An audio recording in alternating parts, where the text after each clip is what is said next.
Tere kõik head esiliiga jälgijad.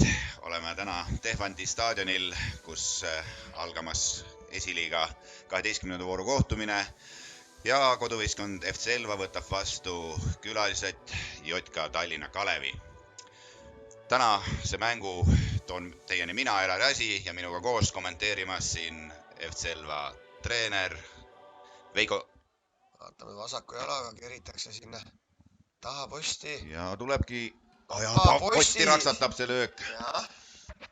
Hästi oli mängitud praegu Kalevil. Vastis teravust, 3 mängijat vastas. Ei tohiks nüüd seal kindlasti palli kaotada. Proovib leida selle mineku ja saab minna värava ette, aga seal värava pillab ja kannalöögiga proovis praegu Paju, aga nüüd teeb mingit värava ette pall.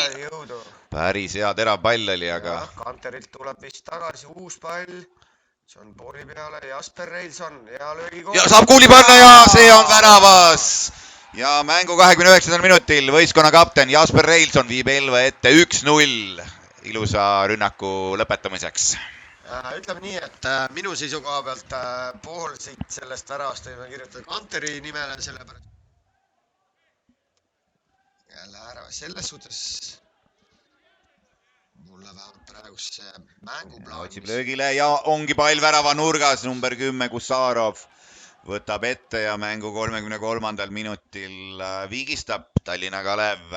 Ei ütleks, et väga sükene rahulik minek ja liiga äkki. Palli. Klein-Smith läheb. Väga hea pall sinna äärele. Aga natuke vähe jõud on FC Elval üleval. Ta toob oma paremale jalale, löök väravas, aga napilt mööda. Nii, Lani paneb nüüd vasaku jalaga, sissepoole keriv, taha posti. Ja pall on väravas ja värava lööb meil. Klein-Smith. Täpselt nii. Mängitud on siis 64 minutit. No natukene rohkem, kuna kell sai natuke hiljem käia teisel poole alguses, aga pakuks ikka 65-6 ja värava autoriks tõesti. Kastis Evansi jala peal seal korra oli. Ja nüüd ei julge palli käiguda ja Härm. Ja sai Härm vasakuga löögile ja napilt. Nii ja nüüd. Evansini kätte see pall õuab siit. Võimalus natukene tõusta. Kahe vahele võtab oma paremale jalale ja lööb alla nurka ja värav. 89-90 minutit täis ja Kevon Evans otsustab ära selle mängu saatuse suure tõenäosusega. Väga hästi pani keha vahele enne, kui sinna hakkas värava peal liikuma.